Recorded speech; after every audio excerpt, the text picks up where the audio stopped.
Mengapakah kita berhimpun di sini? Untuk memperingati kematian Yesus dan untuk merenungkan kasih yang ditunjukkan Yehuwa dan Yesus terhadap kita semua. Peringatan ini diasaskan oleh Yesus sendiri pada kira-kira 2000 tahun yang lalu pada hari yang bersamaan dengan hari ini. Yesus kemudiannya ditangkap, diseksa, dan dihukum mati. Pengorbanan Yesus amat bermakna. Kematiannya membawa harapan yang kita nanti-nantikan, yaitu harapan untuk hidup selama-lamanya. Bagaimanakah Yesus ingin kematiannya diingati? Sila buka Lukas bab 22, kita baca pesanan Yesus sendiri dalam ayat 19 dengan 20. Lukas 22, 19 dan 20, pesanan Yesus kepada 11 orang rasulnya yang setia. 19, dia yaitu Yesus juga mengambil roti dan mengucapkan syukur.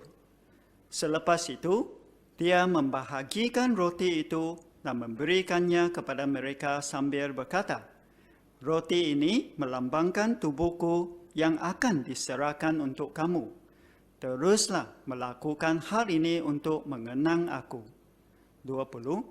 Begitu juga, selepas mereka makan malam, dia mengambil cawan dan berkata, "Cawan ini melambangkan perjanjian baharu yang termeterai dengan darahku, yang akan dicurahkan untuk kamu."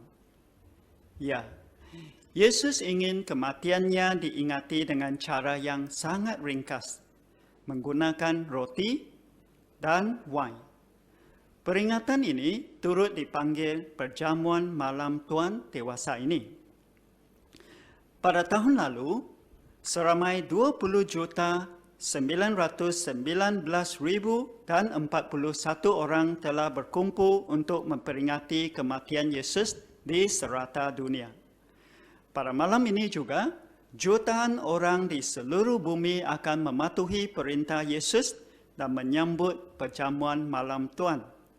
Mereka akan berkumpul di Dewan Perjumpaan dan Dewan Perhimpunan, di rumah, di lokasi yang disewa, bahkan di penjara dan di padang rumput.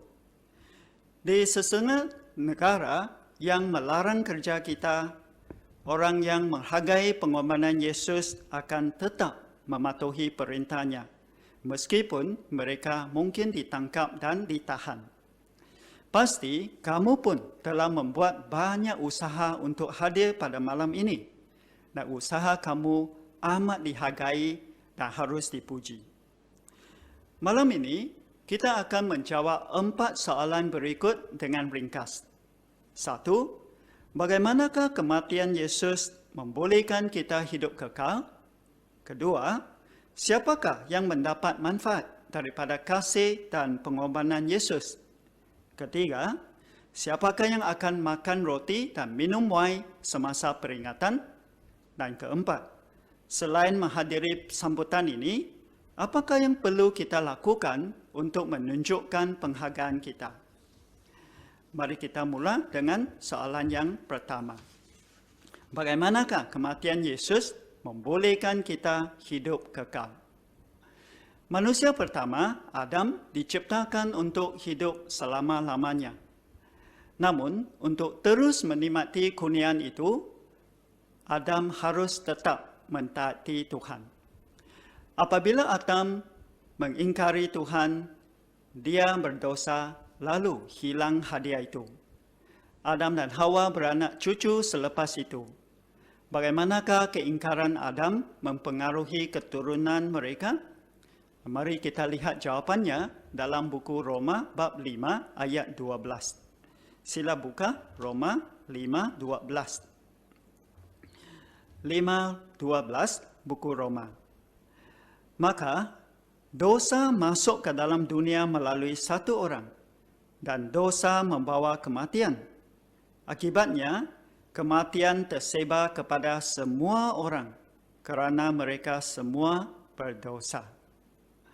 Menurut ayat ini, melalui satu orang, yaitu Adam, manusia dijangkiti dosa.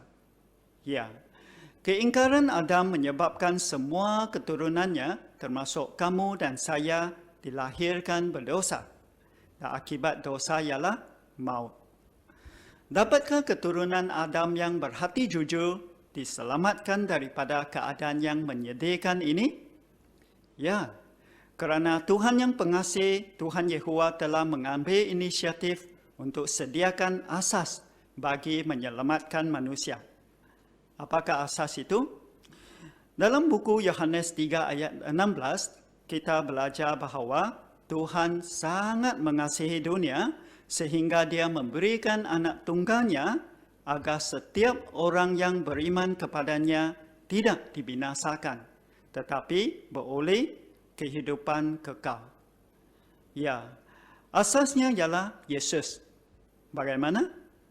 Sekarang sila buka Roma kembali, bab 5. Kita baca penjelasan lanjut dalam ayat 19.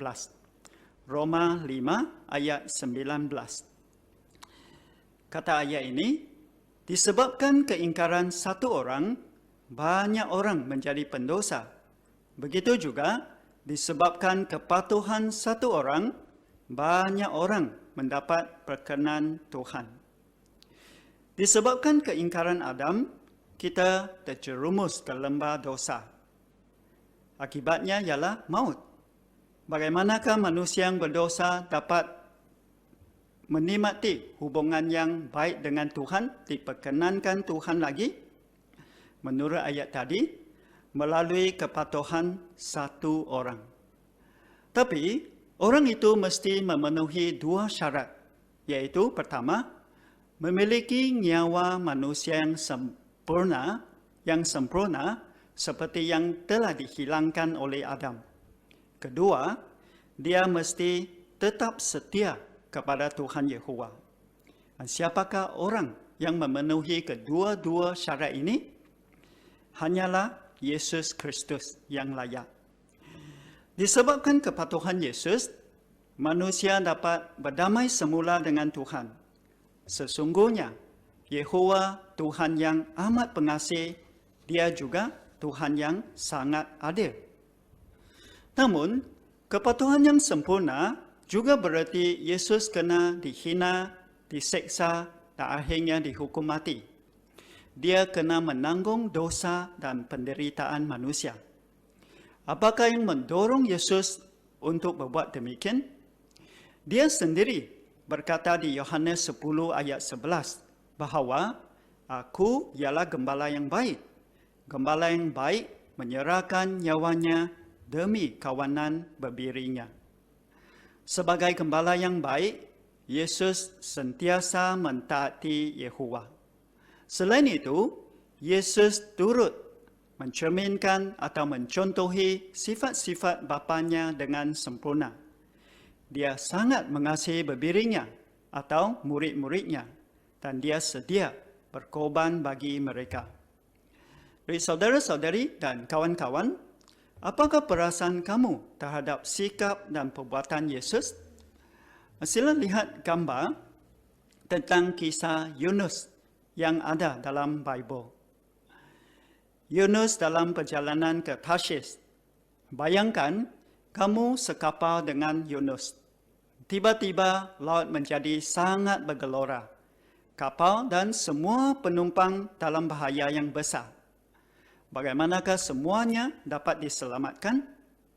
Buang Yunus ke dalam laut untuk meredakan kemarahan Tuhan. Itulah satu-satunya jalan. Dan itulah juga permintaan Yunus. Apabila Yunus dicampak ke laut, ribut reda dan semua orang terselamat. Yunus telah mengorbankan dirinya untuk menyelamatkan orang lain. Apakah perasaan kamu terhadap perbuatan Yunus jika kamu berada pada kapal yang sama? Pastinya sangat terharu dan sangat bersyukur, bukan? Apakah kaitan kisah ini dengan kita? Sejak Adam berdosa, manusia diancam ribut maut yang kencang. Biarpun cuba pelbagai cara, kita gagal meredakan ribut itu. Dan siapakah Yunus yang dapat menyelamatkan kita? Yesus Kristus. Dan dia telah mengorbankan nyawanya demi kita. Apakah perasaan kita terhadap tindakannya itu? Sangat bersyukur juga, bukan? Disebabkan pengorbanannya, ribut maut dapat dihentikan. Kita tidak lagi dicengkam dosa dan kita berpeluang untuk hidup selama-lamanya. Tapi hidup selama-lamanya di mana? Di syurga atau di bumi? Mari kita cari jawapannya bersama semasa kita mengkaji soalan yang kedua, yaitu siapakah yang mendapat manfaat daripada kasih dan pengorbanan Yesus? Menurut Bible, Tuhan sediakan dua harapan bagi manusia yang setia. Bilangan yang terhad akan pergi ke syurga, manakala kebanyakan manusia yang setia akan hidup kekal di bumi Firdaus, selaras dengan tujuan asal Tuhan menciptakan manusia dan bumi. Berapa ramaikah yang akan hidup di syurga? Mari kita cari jawapannya kali ini dengan membaca buku Wahyu bab 14. Sila buka Wahyu 14, kita baca ayat pertama bersama-sama. Buku Wahyu 14 ayat 1. Kemudian aku, yaitu Yohanes yang diilhamkan, nampak anak bebiri berdiri di atas gunung Sion. Bersama-samanya ada 144,000 orang yang pada dahi mereka tertulis namanya dan nama bapanya. Anak bebiri melambangkan Yesus Kristus. Gunung Sion berarti syurga. Ya, Yesus memang ada di syurga. Siapakah 144,000 orang yang bersama Yesus? Menurut ayat 3, mereka ialah orang yang telah dibeli dari bumi. Hanya mereka yang tahu nyanyikan sebuah lagu baharu. Atau hanya mereka yang diberi penghormatan tertentu. Apakah penghormatan itu? Apakah hak istimewa, peluang berkhidmat yang diterima mereka ini? Menurut Wahyu 5 ayat 10, mereka ini dilantik untuk menjadi imam dan raja bersama Yesus, yaitu membentuk golongan pemerintah dalam kerajaan Tuhan. Seperti di kebanyakan negara, kerajaan Tuhan hanya mempunyai bilangan pemerintah yang terhad, yaitu Yesus dan 144,000 orang pengikutnya yang setia, yang telah dipilih. Kebanyakan orang yang menghadiri perjamuan malam Tuhan tidak akan pergi ke syurga. Mereka menantikan berkat yang dijanjikan Tuhan di bumi Firdaus. Satu dunia baharu yang bebas daripada segala penderitaan dan dosa, yang menjanjikan kehidupan yang damai, sentosa dan memuaskan dalam setiap aspek bagi semua penghuninya. Seperti yang digambarkan dalam lukisan ini. Inginkah kamu hidup dalam dunia sebegini? Aman, damai, persekitaran yang indah dan sungguh bersih. Sudah pasti kita semua mahu, bukan? Adakah janji ini hidup kekal di bumi Firdaus sekadar mimpi sahaja? Tidak. Semasa Yesus di bumi, dia menyembuhkan banyak orang sakit dan bahkan membangkitkan orang yang telah mati. Dia ingin membebaskan manusia daripada penderitaan dan dosa. Dia pasti akan melakukan mukjizat secara besar-besaran bagi semua rakyatnya pada masa depan. Bible tidak menghadkan jumlah orang yang akan hidup kekal di bumi. Mereka bukanlah orang yang kurang penting atau kurang bernilai di mata Tuhan. Yehowa menghargai mereka. Bersama golongan pemerintah yang berjumlah 144,001 orang, mereka ini akan membentuk langit baru dan bumi baru yang disebutkan dalam Bible. Jika itulah harapan kamu, Dapatkah kamu membayangkan diri kamu dalam bumi baharu, dunia baharu? Tuhan ingin Anda hidup di dalam dunia baharu. Kita semua dapat memilih sama ada untuk menyembah Tuhan dan menjadi ahli dalam keluarga besar Tuhan atau tidak. Tetapi, kita tidak dapat memilih sama ada untuk menyembah Tuhan di syurga atau di bumi. Menurut kata-kata Yohanes bab 3 ayat 5 hingga 8, orang kena dilahirkan semula secara kiasan untuk pergi ke syurga. Kita tidak boleh memilih untuk dilahirkan semula. Yahuwah yang memutuskan sama ada kita akan menyembahnya di syurga atau di bumi Firdaus. Jadi, siapakah yang akan mendapat manfaat daripada kasih dan pengorbanan Yesus? Semua orang yang beriman dan mentaati Tuhan. Tidak kira harapan mereka adalah pergi ke syurga atau hidup kekal di bumi Firdaus. Sekarang mari kita selidiki soalan yang ketiga. Siapakah yang akan makan roti dan minum wine pada peringatan? Tidak kira kamu akan naik ke syurga atau hidup di bumi, kamu dapat meraih manfaat daripada korban Yesus. Namun begitu, mereka yang akan hidup di bumi tidak akan makan roti dan minum wine semasa peringatan. Mengapa? Dalam Lukas 22 ayat 20 yang kita baca tadi, Yesus berkata bahawa cawan melambangkan perjanjian baharu yang dimeteraikan dengan darahnya.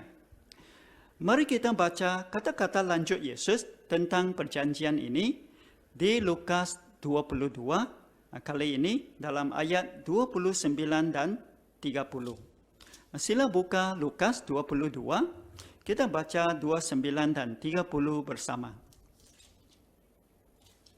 29 dan 30. Sebagaimana Bapa-Ku telah membuat perjanjian dengan Aku untuk memberi kamu sebuah kerajaan, Aku juga membuat perjanjian dengan kamu, supaya kamu dapat makan, minum di mejaku dalam kerajaanku, dan duduk di atas takhta untuk menghakimi 12 suku Israel.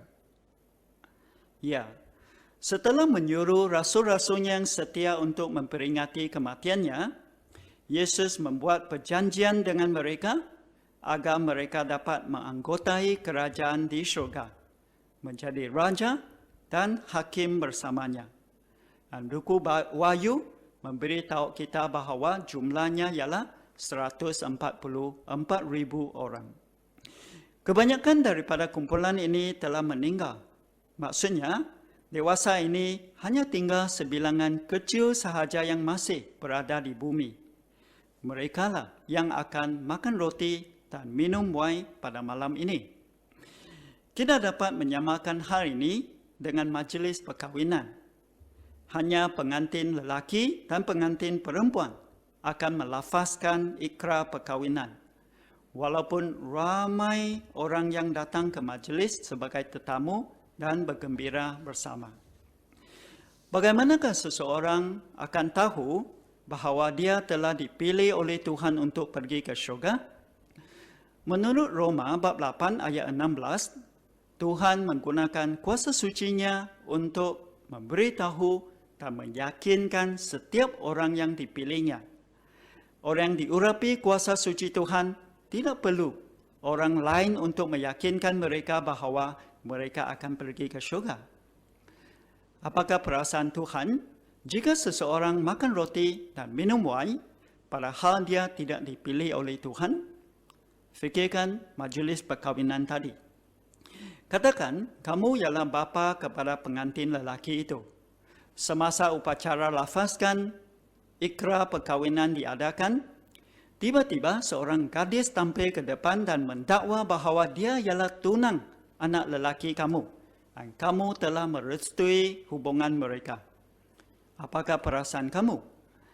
Memang dia ialah tetamu kamu, tapi ceritanya tidak benar. Pasti kamu tidak senang hati, bukan? Apakah poinnya bagi kita? Kita ingin bertindak selaras dengan kehendak Tuhan. bukannya menurut keinginan diri sendiri.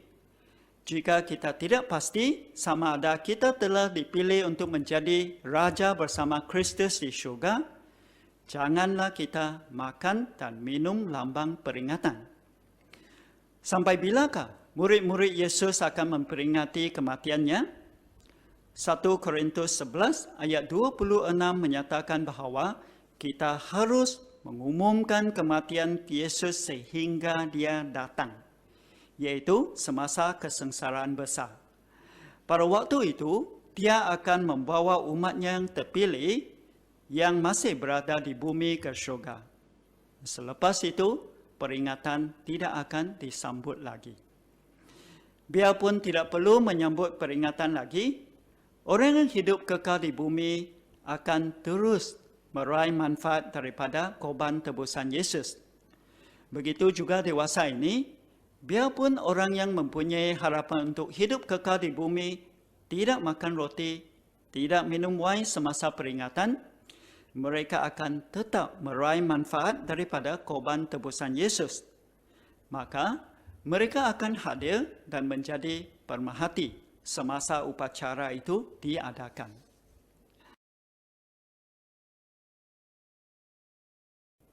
Bagus. Kita telah memperingati kematian Yesus menurut cara yang ditetapkannya. Sekarang, mari kita fikirkan soalan yang keempat. Apakah yang perlu kita lakukan untuk menyatakan penghargaan kita? Saudara-saudari dan kawan-kawan, Yehowa dan Yesus telah menunjukkan kasih yang begitu agung demi kesejahteraan kekal kita. Apakah perasaan kita terhadap perbuatan mereka? Ingat balik kisah Yunus tadi. Laut menjadi tenang sekali setelah Yunus dicampak ke laut. Apakah reaksi para penumpang yang terselamat? Pasti mereka berasa terhutang budi dengan Yunus. Selain itu, menurut Bible, mereka terdorong untuk mempersembahkan korban kepada Tuhan dan bersumpah untuk menyembah Yehowa.